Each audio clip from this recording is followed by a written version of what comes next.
The rain came early that night, sweeping across Manhattan like a silk curtain of sorrow. The private jet had landed an hour ahead of schedule, and for once, Alexander Vance, billionaire, investor, and self-made king of steel and silicon, didn't send a driver. He wanted silence. He wanted anonymity. He wanted to disappear into the quiet of his own home before the world realized he'd come back.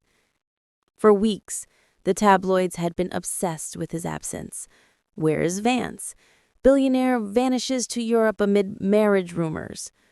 He'd ignored them all. Truth was, Alexander hadn't planned to return tonight. He'd planned to stay in Zurich for another month, working through the divorce papers in sterile hotel rooms. But something inside him shifted when his father's old watch stopped ticking earlier that afternoon. It was as if time itself had whispered, "Go home." The Vance estate sat 30 miles north of the city. 40 acres of glass, marble, and restless memories. As the black sedan rolled through the gates, Alexander noticed the lights were on in the West Wing, his wife's wing. His stomach tightened. Odd, he muttered. Sophia should be at her charity gala tonight. He parked the car by the fountain and stepped out, rain dotting his coat. The air smelled of wet jasmine, the flowers she planted the day they moved in. Inside the house, it was too warm, too alive. He heard soft music echoing from the grand hall, piano keys, slow and deliberately playing a tune he hadn't heard since their wedding night. No, he thought, it can't be. He followed the sound, his heartbeat sinking with every note. As he reached the top of the stairs, the music stopped. Then came laughter, low, intimate, unmistakably hers. He froze. Down the hall, through the half-open door of the music room, he saw her, Sophia, his wife, the woman he had built empires for. She stood by the piano in a silver dress, her bare feet gliding across the marble as she poured red wine into 2 glasses. And across from her, seated, smiling, confident, was a man Alexander had never seen before. The stranger's hand brushed hers, just for a second. She didn't pull away. A thunderclap split the silence. Alexander's breath caught in his chest, 1,000 memories crashing all at once. The nights they laughed until dawn, the promises made beneath Parisian skies, the slow, painful distance that had creeped in over the years. For a long moment, he said nothing, just watched, just broke. Then the wine glass slipped from Sophia's hand, shattering on the floor. Her eyes lifted and found him standing in the doorway. "Alex," she whispered, color draining from her face. The stranger turned, startled, and instinctively stepped back. Alexander's voice came out low, almost too calm. "You have company." The silence that followed was heavier than the rain outside. Sophia stammered, "It's not what you think." But he raised a hand, stopping her cold. "Then tell me what it is." The stranger cleared his throat. "Mr. Vance, I don't," Alexander snapped. His gaze locked on Sophia. "You invited him here?" Tears shimmered in her eyes, but she said nothing. For a moment, all he could hear was the storm, and the clock on the wall, his father's clock, ticking louder than it had in years. Alexander turned away, walked toward the foyer, and whispered, "I came home early because something told me I was losing everything. Seems I was right."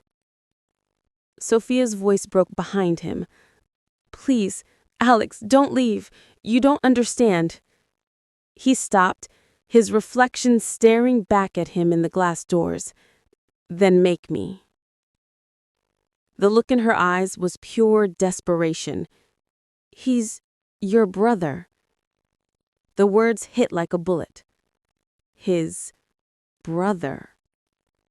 The man who vanished a decade ago, the man Alexander thought was dead, and now, here, with her. The air left his lungs. The world tilted. Sophia took a trembling step forward. I can explain. He found me a month ago. He said he wanted to tell you himself. He didn't want to hurt you. Alexander turned slowly, his eyes blazing. He didn't want to hurt me. He's sitting in my house, drinking my wine, playing my wedding song with my wife, and you think that's mercy? Lightning flashed outside, illuminating the stranger's face. Young, worn, and unmistakably familiar. It was him, Daniel Vance, the brother he'd buried in his heart years ago. And in that moment, Alexander realized the betrayal wasn't as simple as love or lies. It was something deeper, something that had been waiting in the dark far longer than either of them knew. If you walked in on a scene like Alexander did, betrayal mixed with impossible truth, would you stay and listen or walk away forever? Comment below. The rain didn't stop that night. It turned into a storm that mirrored everything inside the Vance estate. By the time Alexander locked himself in his study, thunder was growling over the hills, and the lightning painted the walls in restless white streaks. He poured himself a drink he didn't want. Scotch. The old kind. The kind his father used to call truth in liquid form. He stared at the glass for a long time before setting it down untouched. Through the window, the reflection of his face looked like that of a stranger. Tired, wounded, human. For years, Alexander Vance had been the picture of control. The boy who built his first company at 17. The man Forbes labeled the machine in a suit. His life ran on schedules, contracts, and promises, most of which he kept, some of which he buried. But tonight, none of it mattered. Because 10 years ago, Daniel had vanished in the middle of a storm just like this one, a boating accident off the coast of Maine. No body found, just his jacket, tangled in seaweed. The investigation dragged for months, and eventually the world declared him dead. Alexander never recovered. He'd blamed himself, because that night they'd fought. Daniel had accused him of greed, of selling their father's legacy to the highest bidder. Words were said, bridges burned, and Daniel had left swearing he'd never come back. Now here he was, alive, and sitting beside the one person Alexander had trusted most. Hours passed before Sophia dared to knock on the study door. "Alex?" He didn't respond. She pushed it open slowly. The storm's glow filtered through the room, making her seem almost ghostly. "You shouldn't have followed me," he said flatly. "I had to," she whispered. "You deserve to know everything." He looked up, eyes cold. "Do I?" She stepped closer, trembling. "Daniel didn't mean for you to find out this way. He came back because he discovered something about your father, about what really happened before the accident." Alexander's brows furrowed. "Don't twist this, Sophia. Don't turn betrayal into mercy." Her voice cracked. "I didn't betray you, not the way you think." He laughed bitterly. "You were drinking wine, playing our song with him. Tell me how that looks." Sophia's eyes filled. "He's sick, Alex." The words cut through the air like glass. "What?" Daniel has cancer. It's terminal. He didn't come to ruin your life. He came to tell you goodbye, and to tell you the truth about your father's death. Alexander's mouth went dry. What are you talking about? Our father died of a heart attack. Everyone knows that. Sophia hesitated. Not exactly. She crossed to the fireplace and pulled a folded envelope from her purse. It was old, yellowed, sealed with wax bearing the Vance crest. He found this among your father's things, a letter meant for you both. Alexander stared at the seal, feeling his pulse in his throat. He took it slowly, his hands shaking more than he wanted to admit. The handwriting was unmistakable, his father's strong, deliberate scrawl. He read aloud. To my sons, Alexander and Daniel. If this letter reaches you, it means my time has come, and the truth must follow. The company you both will inherit is not as clean as it looks. The deals I made, the money we built this empire on, it came from places no good man should go. I did what I had to protect this family. But the day will come when one of you must decide whether to keep the legacy alive or burn it down. And that choice will come with a cost. Alexander's throat tightened as he reached the final line. Forgive me, my sons. I was never the man I wanted you to be. He sank into his chair, the paper trembling between his fingers. Sophia's voice was soft. Daniel wanted to destroy the company years ago. That's why he left. He said you were becoming like him, like your father. He thought walking away would save you both. And instead, Alexander murmured, he drowned. He didn't drown. He faked it. The words hit him like a slap. He what? He thought it was the only way to protect you. There were people who wanted him dead, your father's former partners. He disappeared to keep you safe. Alexander's head dropped into his hands. Every piece of the puzzle, the anger, the guilt, the silence, was rewriting itself. Sophia knelt beside him. He only came back when he found out about the cancer. He wanted to see you one last time. He wanted to make peace. He met her gaze, searching for lies, but found only tears. He wanted to see me? Alexander asked quietly. She nodded. And tell you everything before he dies. A long silence filled the room. Outside, the storm had calmed to a steady rain. Alexander stood, walking toward the window, his reflection barely visible through the glass. You said he's sick? Yes. How long? Months, maybe weeks. He swallowed hard, the weight of a decade pressing down. I can't face him, he said finally. Not yet. She reached out. You'll regret it if you don't. He turned. You don't know what regret means, Sophia. Her eyes burned. You think I don't? You think watching you fade into someone I couldn't reach anymore wasn't regret? I stayed because I believed you'd come back. Not from Europe, Alex, but from yourself. The words struck deep. He said nothing, just looked at her, really looked at her, for the first time in years. The woman he married wasn't the one in the magazines or at the galas. It was this one, trembling, raw, and painfully human. Finally, he exhaled. Tell him I'll see him tomorrow. She nodded, relief flickering across her face. As she left the study, Alexander sat in the dark, staring at the letter again. The rain eased, leaving behind a stillness that felt like the world holding its breath.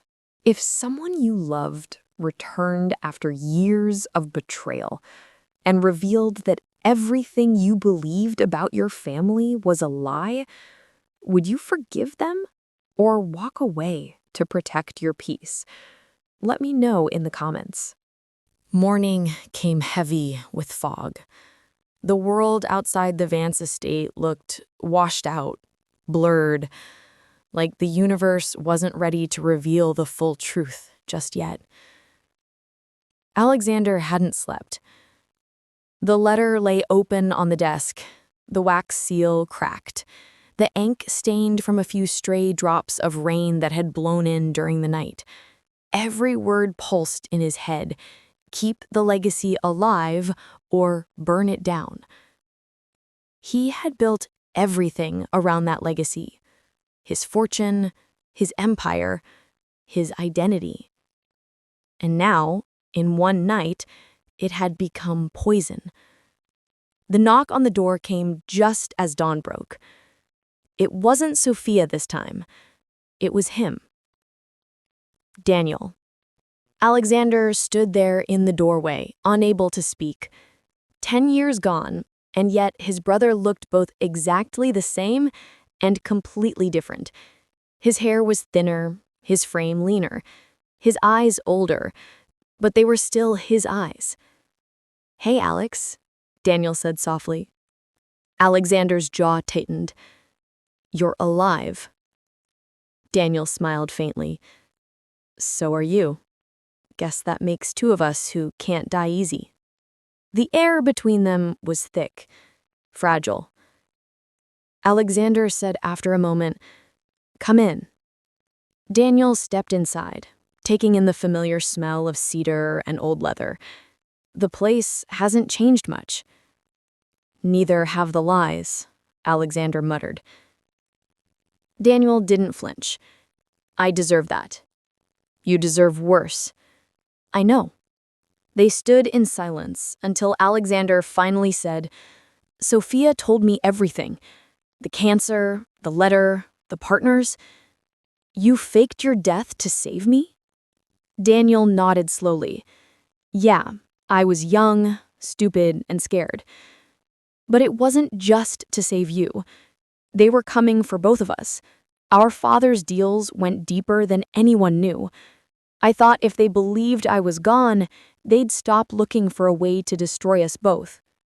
"And you didn't think I had the right to know?" Daniel's voice cracked. "I wanted to tell you, but by the time it was safe, I thought you'd moved on. You were making headlines, taking over the company, becoming everything Dad wanted you to be. I didn't want to drag you back into the filth he left behind." Alexander paced the room, every word digging deeper. "You let me mourn you, Daniel, for years.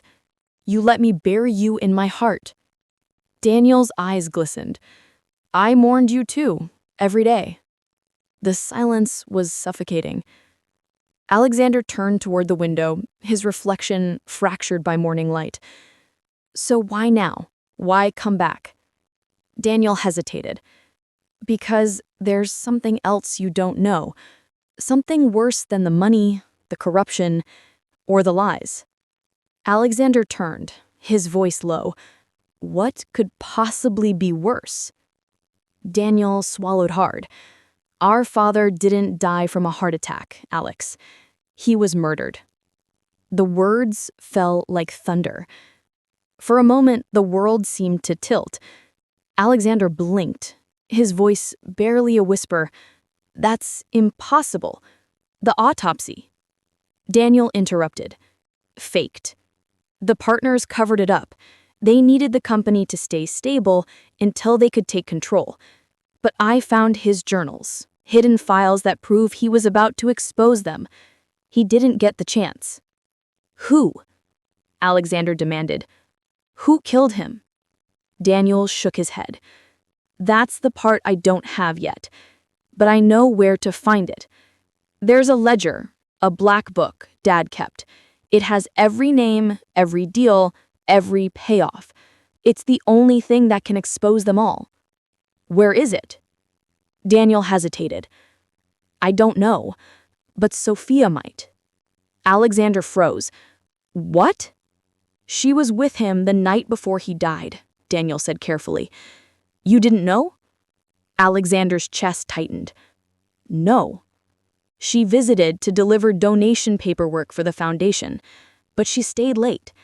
Dad called me afterward, said he'd told her something he shouldn't have. Alexander's hands clenched. What did he tell her? Daniel's expression was unreadable. I don't know. But if anyone knows where the ledger is, it's her. They sat in silence for a long moment, the storm now replaced by the slow hum of morning birds outside. Daniel coughed softly, a deep, ragged sound that made Alexander flinch. "Does Sophia know how bad it is?" Alexander asked. "She knows enough. But don't tell her I said this. She's not the same woman you think she is." Alexander frowned. "Meaning—" Daniel met his gaze. "Meaning, she's been protecting you for years. From them." "Who are they?" "The board. Our father's old associates. The ones who built everything dirty. Sophia's been feeding them false data to keep them off your trail. That's why they started watching her. Why she turned to me." Alexander leaned forward. "So this wasn't an affair?" Daniel shook his head, eyes soft with exhaustion. "No. She was helping me. She didn't want you to get dragged into it. She thought I could fix it quietly before you came back." The truth hit like a wave. Warm, heavy, devastating. For 10 years, Alexander had lived with anger, grief, and distrust. And in a single morning, everything flipped.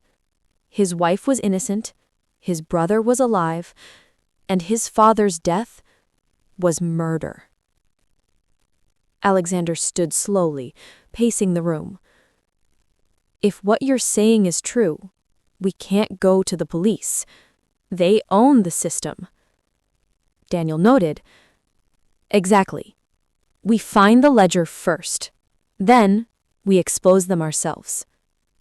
"You can barely stand," Alexander said quietly. Daniel smiled weakly. "Then you'll have to do most of the standing." That was Daniel. Always the reckless one. Always the dreamer. And despite everything, Alexander felt something he hadn't in years. Purpose. He exhaled and said, "We start tonight." Daniel grinned faintly. "Knew you'd say that." They shared a look that said more than words could, a fragile bridge between two broken brothers. That night, long after the sun fell, Sophia found Alexander sitting alone by the piano, the same one where she had seen her the night before. She stood quietly in the doorway. "You saw him?" He nodded. "We talked." "And?" "And now everything's worse," he said with a half smile that didn't reach his eyes. Sophia stepped closer. "What did he tell you?" "That my father was murdered." Sophia froze, her breath catching. "You knew," Alexander said softly. Her silence was all the answer he needed. "Why didn't you tell me?" "Because," she whispered, "I didn't know who to trust." If you discovered your entire life's foundation was built on lies, and the people you loved had been protecting you from the truth, would you still want to know everything? Or is ignorance sometimes mercy? Comment what you do. The mansion was quieter the next morning, but it wasn't peace. It was the kind of silence that comes after an argument, the kind that hums under the skin. Alexander sat at the kitchen counter, watching the sunlight crawl across the marble floor.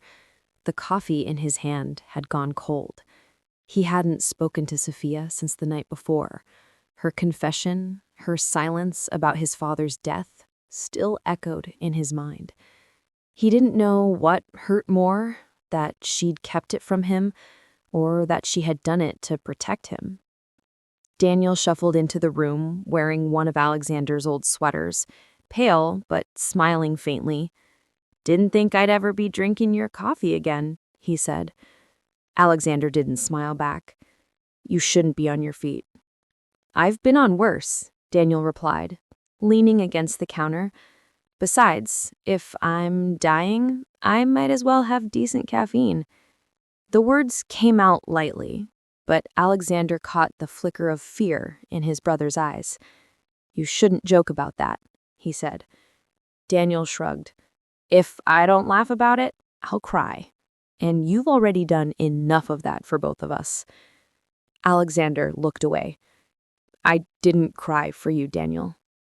Daniel smirked. "Sure you didn't." They let the moment hang. It was the first hint of normalcy between them, a reminder that once they'd been brothers who teased, who shared secrets, who understood each other without speaking. Sophia entered the kitchen quietly, her presence soft but sharp as glass. She wore one of Alexander's old shirts, her hair loose, her eyes rimmed red from sleeplessness. Neither man spoke at first. Then she said softly, "We need to talk about the ledger." Daniel nodded. "You know where it is, don't you?" Sophia hesitated. "Not exactly, but I know where it might be." Alexander stood. "Where?" "In your father's old estate, the summer house in Maine." Daniel's face darkened. "That place burned down." "Part of it, but not the vault." Alexander frowned. "Vault?" Sophia nodded. "Your father showed me once. He said it was where he kept the bones of the empire. I didn't know what he meant then, but now—" Daniel sighed. "It makes sense. He always said the safest secrets were buried in ashes." Alexander crossed his arms. "If it's still there, we'll find it." Sophia looked between them. "We? Are you sure that's wise?" Alexander asked. Her answer came after a long pause. "I'm trying to." The drive to Maine took hours. Daniel slept most of the way, his breathing shallow, the hum of the road lulling him into fragile rest. Alexander drove in silence, eyes fixed on the horizon. Sophia sat beside him, hands clasped in her lap. Every so often she'd glance at him, as if trying to read his thoughts, but his face was stone. At one point, she said quietly, "You haven't asked me the question." "What question?" "Why I stayed." He didn't look at her. "Would it matter?" "Yes," she whispered. He gripped the steering wheel tighter. "Then tell me." She stared out the window. "Because I loved you, even when you stopped being someone who could love back." The words landed like glass shattering. Alexander didn't respond. He couldn't, because deep down he knew she was right. Somewhere along the way he had traded warmth for control, love for legacy. "I thought I could save you," she said softly. "But you don't save men like you, Alex. You just wait until they remember what it feels like to be human." He glanced at her then, just long enough to see tears on her cheeks. He wanted to say something, anything, but Daniel stirred in the back seat, coughing, breaking the moment. They fell into silence again. When they arrived at the Maine estate, the air smelled of salt and old smoke. The main house stood in ruins, charred wood, shattered glass, vines reclaiming the walls. But beneath the decay, there was still grandeur, the ghost of power. Daniel limped slightly as he got out of the car. "Feels like walking into a grave." Alexander looked at the house. "Maybe that's exactly what it is." Sophia led the way through the front doors, their hinges groaning like something waking from a nightmare. Dust motes danced in the sunlight. Family portraits hung crooked, faces faded, smiles ghostly. They walked through what used to be the study, now nothing but ashes and broken furniture. Sophia stopped near the fireplace. "Here," she said. "Behind this." Alexander frowned. Behind a fireplace? It's not a fireplace, she said quietly. It's a door. Daniel raised an eyebrow. Dad always loved his secrets. Sophia pressed her hand against the marble mantel, feeling along the edge until she found a small indentation. She pushed, and the stone shifted with a soft click. A hidden panel slid open, revealing a narrow staircase leading down into darkness. The air that rose from below was cold and damp, carrying the faint scent of seaweed and rust. Alexander stared down. You've been here before? Sophia nodded. Once, years ago. Your father said it was the only place he could think clearly. Daniel chuckled weakly. Yeah, that sounds like him. They descended the stairs slowly. The flicker of Alexander's phone light revealed stone walls lined with metal shelves and old filing cabinets. In the center of the room stood a heavy steel vault. Sophia exhaled. That's it. Alexander stepped closer. How do we open it? She said, there's a key. Or there was. Daniel glanced at her. Where? She hesitated. Your father kept it in his watch. Alexander froze. In his watch? Sophia nodded. The gold one, the one that stopped ticking. Alexander's blood ran cold. The one I have. He reached into his coat pocket, pulling out the same watch that had made him come home early. For a long moment, none of them spoke. Then Daniel smiled faintly. Guess fate's got a sense of humor. Sophia stepped closer, her hand brushing Alexander's arm as he held the watch. The touch was brief, but electric, an echo of what used to be. Alex, she whispered, whatever's in there, it could destroy everything. He looked at her, his voice steady. Then maybe it's time it did. If you were in Alexander's place, about to unlock the vault, holding the truth behind your family's fortune, would you open it, knowing it might ruin everything you've built? Or would you walk away to keep the peace? Drop your thoughts below. The metal door resisted at first, as if the past itself didn't want to be disturbed. When the mechanism finally groaned open, the sound echoed through the stone corridor like a cry. Dust drifted out in a slow gray swirl. Inside, the vault was smaller than Alexander expected. No glittering treasure, no piles of gold. Just boxes, old binders, and a single lockbox resting on a pedestal. Sophia held her breath. That's it. Daniel leaned against the wall, coughing into his fist. Please tell me there's a comfortable chair in there somewhere. Alexander shot him a look, but said nothing. He crossed the threshold, every step feeling heavier. When his hand touched the lockbox, a shiver ran through him. The key from the watch fit perfectly. Click. Inside was a folder marked with their family crest. Beneath it lay photographs, faded receipts, and a flash drive sealed in plastic. Alexander opened the folder first.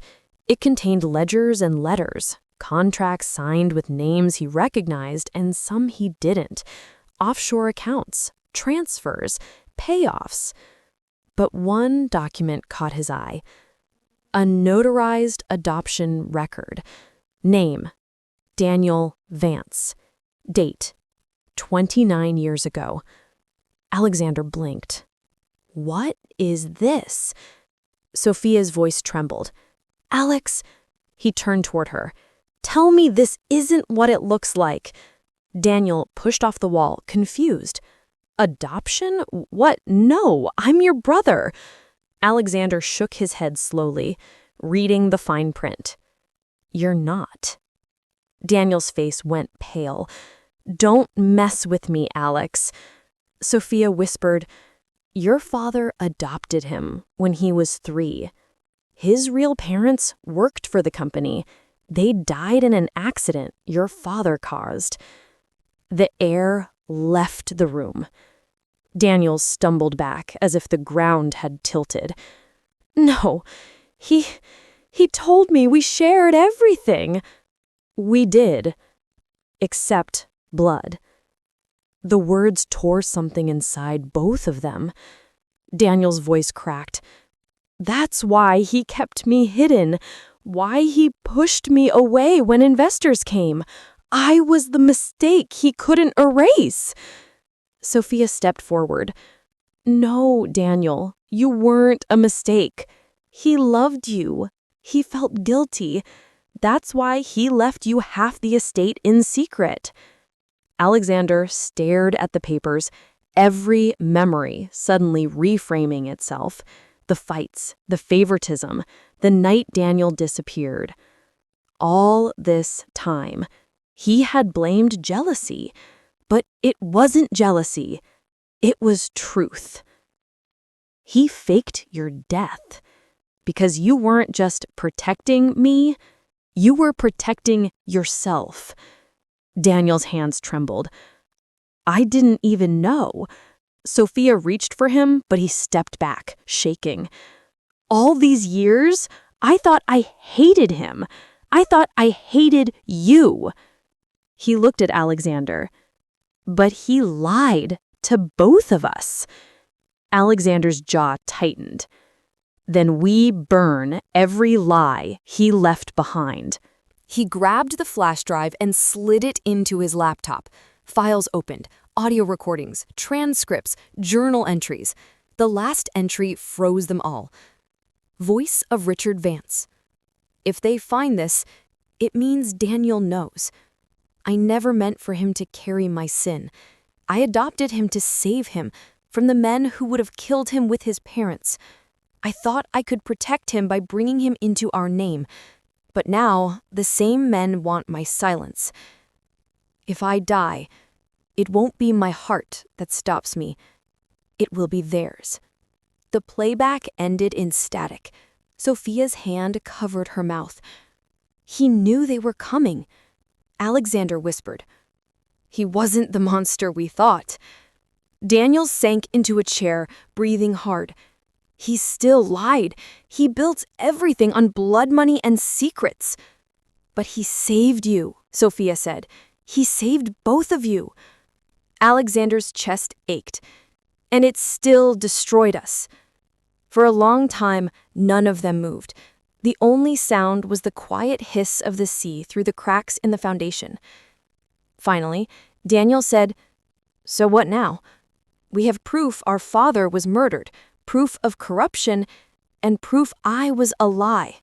What do we do with that?" Alexander looked at the drive. We finish what he started. We expose them. Sophia hesitated. If you do that, Alex, the company falls. The people who depend on it, the charities, thousands of jobs, gone overnight. I don't care about the empire anymore. But you should, she said fiercely, because that's what your father died trying to fix. He wasn't trying to hide the rot, he was trying to clean it quietly. Maybe burning it down isn't justice. Maybe it's revenge. Daniel coughed again, harsher this time. His voice was weak but clear. She's right. Don't destroy everything because of me. Alexander turned to him. You're my brother. I don't care what paper says. I won't let you die with this hanging over us. Daniel smiled faintly through the pain. There's the Alex I remember, the idiot who tries to save everyone. Sophia knelt beside Daniel, taking his hand. Your family, no matter what the documents say. He looked between them. You two should have been the ones married to the truth. Alexander gave a tired half-laugh. Guess we both made choices we regret. Sophia's eyes glistened. Regret doesn't have to be forever. For a moment, something softened. 3 broken hearts finding a fragile rhythm in the ruins. Then, Daniel's phone buzzed. Unknown number. He answered, voice cautious. Hello? A distorted voice replied, You found it. Walk away or you'll all die like your father. The line went dead. The 3 of them stared at each other. Sophia whispered, They know. Alexander's gaze hardened. Then it's already too late to walk away. If you uncovered a secret that could clear your family's name, but endanger everyone you love, Would you risk everything to tell the truth or bury it to keep them safe? Share your thoughts below. The threat on the phone left a shadow in the air that no one could name. Yet when morning came, no black cars waited outside, no strangers lurked near the drive, only wind and the slow pulse of the sea against the rocks below. Alexander didn't sleep. He sat on the terrace, staring at the gray horizon until the coffee went cold and the sun lost its color. Every thought looped back to one truth. Everything he had built, every decision, every fight, had been born from a lie. Behind him, the house creaked and sighed like something alive. Sophia moved quietly inside, trying not to disturb him, while Daniel's shallow breathing echoed faintly from the guest room. When she finally stepped out to join him, Alexander didn't turn. "You should rest," she said gently. "I don't know how anymore." Sophia folded her arms around herself. "Neither do I." The silence between them wasn't cruel. It was exhausted. For the first time, neither of them had the strength to pretend. "He's worse," she said after a moment. "He barely ate. I think the drive was too much." Alexander nodded. "He shouldn't have come at all." "He came because of you." He rubbed his face with his hands. "Then he's as foolish as I am." Sophia took a slow breath. "You blame yourself for everything. Your father's death, Daniel's illness, my unhappiness. When will you see it's not all yours to carry?" He finally looked at her. "Because if I don't carry it, what's left of me?" The answer broke something in her eyes. She reached for his hand but stopped halfway, unsure if she still had the right. Inside, Daniel stirred and called weakly, "Alex?"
Daniel's tone softened. "You can't save everyone, Alex. You couldn't save Dad. You can't save me. The only one you might still save is yourself." Alexander shook his head. "That's the one person I stopped believing in." Daniel smiled sadly. "Then believe in her." He didn't need to say Sophia's name. By afternoon, the sky had turned the color of pewter. Sophia sat in the library, surrounded by old photos she'd rescued from the vault. Family portraits, letters, yellowed newspaper clippings. When Alexander entered, she looked up but didn't speak. He joined her on the floor, picking up one photograph, their wedding day. She was laughing, veil caught by the wind, and he looked human. He said quietly, "I forgot that man existed." She traced the edge of the photo. "I didn't. I kept waiting for him to come home." He exhaled. "Maybe he never will. Then I'll wait a little longer." He met her eyes. "Why?"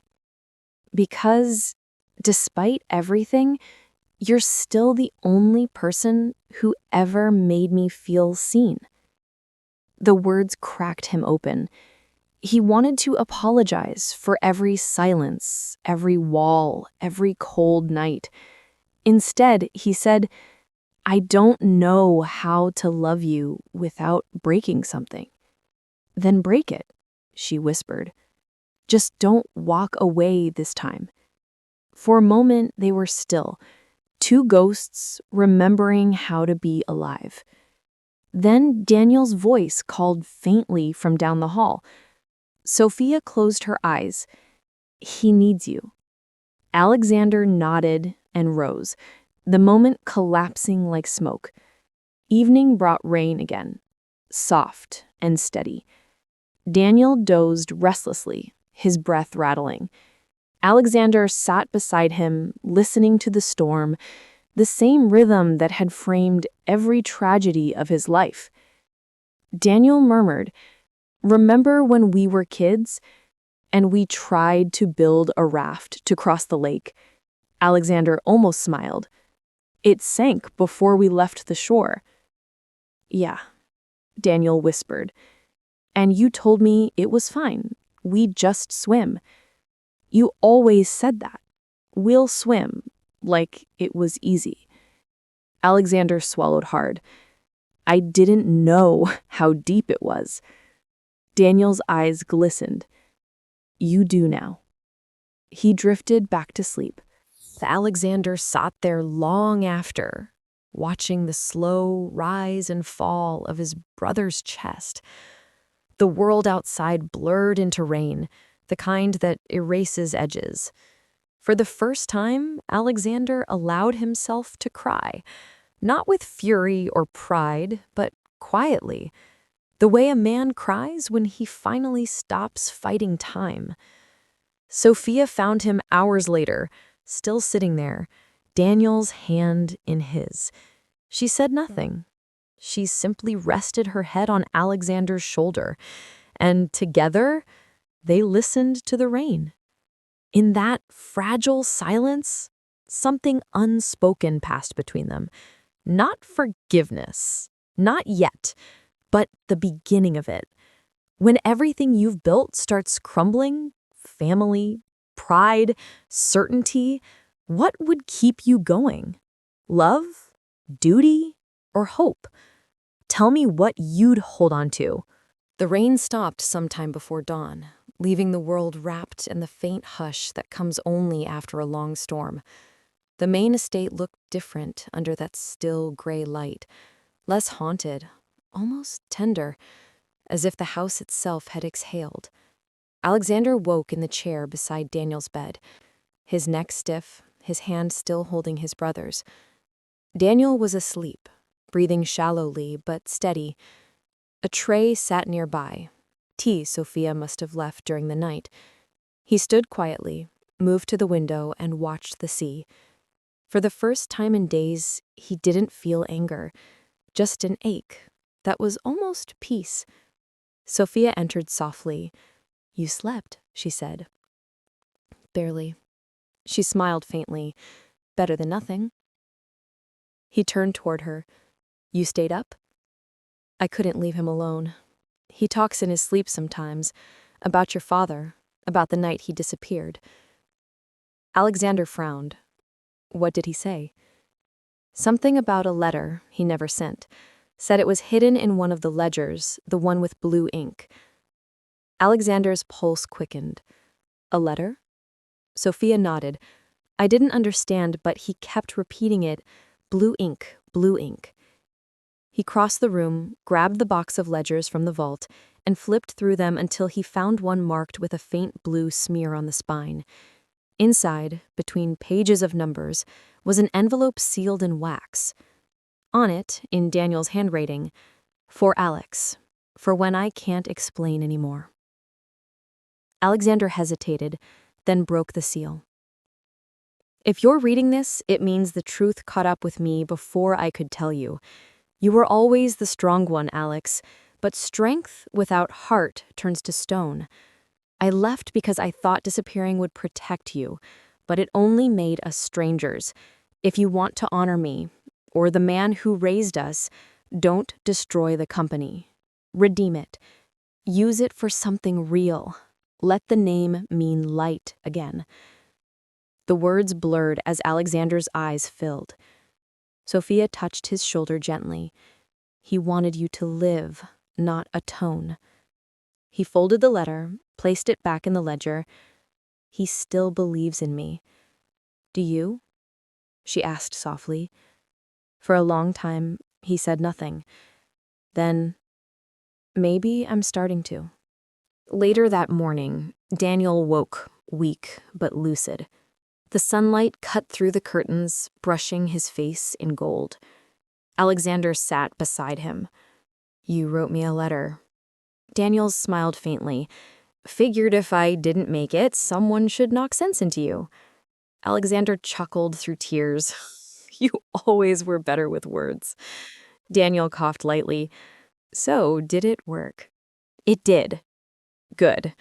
Then maybe I can rest for 5 minutes without worrying you'll burn down the world. Alexander's throat tightened. We're going to finish what Dad started. We'll fix it the right way. Daniel nodded, his eyes closing briefly. That's all I wanted. He paused, then added, Alex, I know you and Sophia, there's a lot of broken glass between you, but don't let guilt keep you lonely. You were meant for love, not just success. Alexander met his brother's gaze. You sound like him. Daniel smiled weakly. Maybe he got one thing right. When Daniel drifted back to sleep, Alexander walked outside. The air smelled of salt and pine, and the sea stretched endless and forgiving. For the first time in years, he felt something shift inside, a slow turning like ice breaking apart in spring. Sophia found him there, barefoot on the grass. You read it? He nodded. He forgave me long before I even asked. She smiled sadly. That's how love works, Alex. He looked at her. Is there still any left between us? Her eyes searched his face, and for a long heartbeat she said nothing. Then, there's something. Fragile. But maybe that's how it's supposed to start again. He reached for her hand. Then let's start. Her fingers slipped into his. The warmth was enough to silence the ghosts for a while. Back inside, Alexander opened his laptop again, this time not to hunt for names or vengeance, but to write. He drafted a letter to the board of directors, a manifesto, not a confession. Vance Industries was built on brilliance and blood. It will now stand on transparency and restitution. We will donate half the assets to the victims of every deal that bought our silence. The rest will rebuild what corruption destroyed. Our father sought to hide his sins in ledgers. We will use those same pages to atone. When he finished, he exhaled. The act didn't erase the pain, but it gave it purpose. Sophia watched from the doorway. That's the man I married. Alexander turned the laptop toward her. It's not over. They'll fight me for this. They'll fight, but you'll finally be fighting for something pure. He nodded. Daniel was right. I can't save the past, but I can change what comes after. That night, they ate dinner together by candlelight, a simple meal in the broken estate. Alexander smiled weakly across the table. Feels almost normal. Sophia laughed softly. Don't jinx it. For the first time in years, laughter didn't feel like betrayal. When Daniel coughed mid-laugh, Alexander reached for his shoulder instinctively. Easy. I'm fine, Daniel rasped. Just happy. Don't ruin it with pity. Not pity, Alexander said quietly. Gratitude. Daniel's eyes softened. Then I'll take that. Later, after they'd all gone quiet, Daniel whispered, Alex, yeah? When I'm gone, don't keep the ashes, scatter them at the lake. You remember the place. Alexander nodded, tears threatening again. We'll swim. Daniel smiled faintly. Yeah, we'll swim.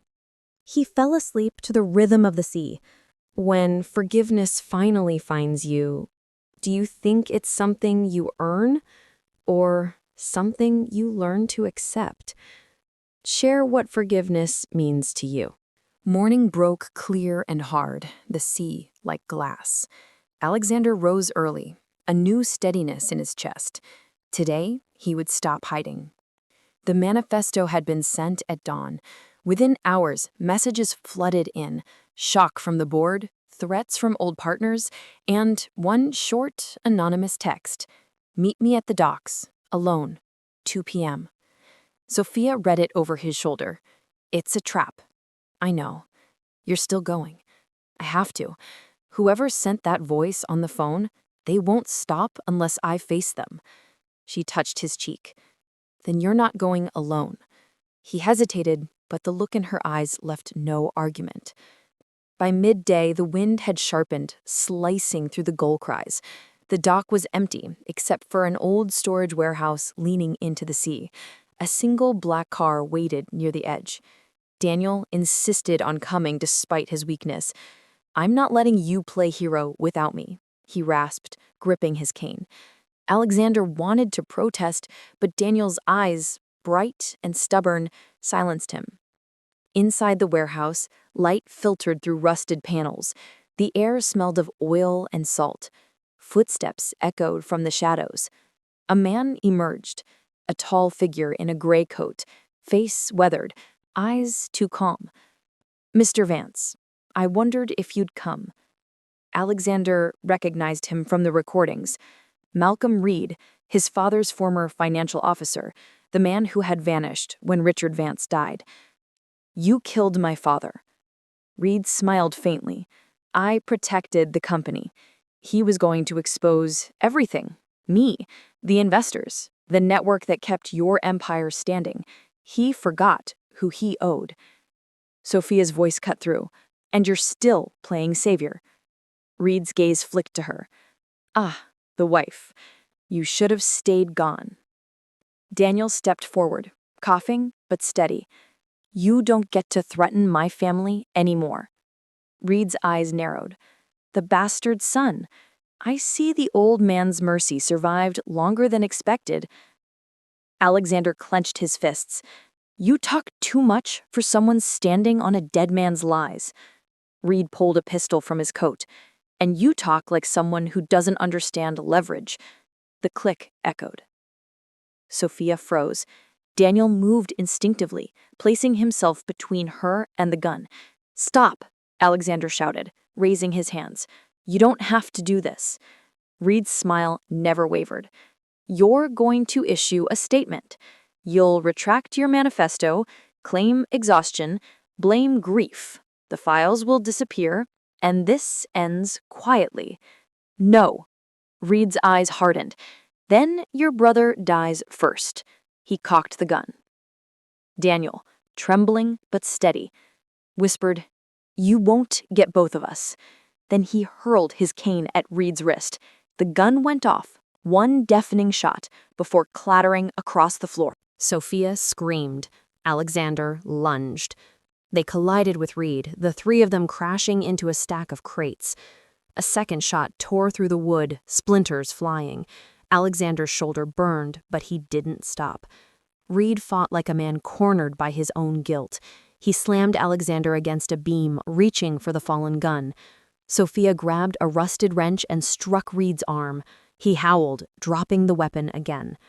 Alexander drove his fist into Reed's jaw, once, twice. Years of rage behind every blow. This ends now. Reed stumbled backward, blood streaking his face. "You're just like him, pretending at virtue while swimming in his rot." "No," Alexander said, breath ragged. "I'm nothing like you." He kicked the pistol into the sea through a broken plank. Reed lunged after it and slipped. For one suspended second, his eyes met Alexander's. Shock, fear, something like regret. And then he was gone, swallowed by the cold water below. Silence followed, broken only by the slap of waves. Sophia knelt beside Daniel. "You're hit?" He shook his head, pale but smiling weakly. "Just the floor. I'm fine." Alexander's shoulder throbbed, but the wound was shallow. He sank down beside them, trembling with adrenaline and grief. Sophia pressed her forehead to his. "It's over." He nodded slowly. "It's over." Hours later, police lights painted the shoreline in red and blue. Statements were given, evidence handed over. Reed's body was never recovered, but his files, found in his car, matched every corruption Daniel's flash drive had hinted at. The news spread quickly. Vance Industries whistleblower exposes decades of fraud. Public outrage came first, then relief. Investors fled, but charities poured in. For once, the name Vance stood for courage instead of secrecy. In the hospital, Daniel recovered slowly, color returning to his cheeks. When he opened his eyes to find Alexander and Sophia waiting, he smiled. "You didn't burn it down after all." Alexander laughed softly. "You were right. Redemption doesn't come from ashes, it comes from rebuilding." Sophia squeezed Daniel's hand. "And you're staying with us while you do it." He raised an eyebrow. "In that drafty mausoleum you call home?" Alexander grinned. "We'll fix it up. Maybe start over properly this time." A week later, they stood at the lake, the same place where two boys once tried to build a raft. The water shimmered under a clear sky. Daniel tossed a small handful of ashes into the breeze, remnants of the burned ledgers, not of lives lost, but of lies released. "To Dad," he said softly. Alexander added, "And to truth." Sophia slipped her hand into Alexander's, "And to second chances." They watched the ashes scatter like dusted gold across the surface until they vanished. Daniel smiled. "Guess we're swimming again." Alexander laughed through the quiet ache in his chest. "Yeah, we'll swim." The wind picked up, carrying their reflections into ripples that glimmered, like something reborn. If you were faced with the choice between revenge and redemption, which would you choose? And why? Would the truth be worth the risk? Share your thoughts below. The house by the cliffs no longer felt haunted. A month had passed since the confrontation at the docks, and those scars lingered in the walls, in their bodies, in their hearts. The silence was gentler now. The storm had left behind something rare, calm. Workers moved through the estate, repairing shattered windows, sanding the old banisters smooth again. The air smelled of fresh paint and salt. Sophia had filled the halls with light, new curtains, pale flowers, laughter. For the first time in years, the mansion sounded like a home. Daniel sat on the terrace, wrapped in a blanket, watching the sea. His color had returned, the cough fading more each day. He held a sketch pad on his lap, pencil moving lazily over the page. When Alexander joined him, Daniel grinned. "You still brood too much." "I'm learning," Alexander said, pulling up a chair. "That's your third sketch today?" "Fourth. I'm making up for lost time." Alexander glanced at the drawing, waves crashing against the dock where they had nearly died. "You always said art helps you remember." Daniel nodded. and sometimes helps you forget. They sat quietly, the wind tugging at their sleeves. "Do you miss him?" Daniel asked suddenly. Alexander knew he meant their father. He thought for a long time before answering. "I think I miss the idea of him, the man he wanted to be, not the one he was." Daniel smiled faintly. "That's fair." Alexander turned toward him. "You should have been the artist, not the casualty of his mistakes." Daniel shook his head. "We were both casualties, but now we are both still here. That's what matters." Inside, Sophia was at the grand piano, her fingers tracing soft, uncertain notes. When Alexander entered, she looked up, half smiling. "I forgot how to play," she said. "Sounds like you're remembering." He leaned against the doorway, watching her. "Do you ever think about leaving all this behind? The company, the name, the noise?" "All the time," she said. "But then I think about what it could be now, what you're turning it into." Alexander crossed the room, sat beside her on the bench. "It's not just mine anymore. It's ours, yours, Daniel's, even his. Every mistake, every lesson. Maybe that's how families survive. They rebuild from the wreckage together." Sophia looked at him, eyes soft. "And what about us?"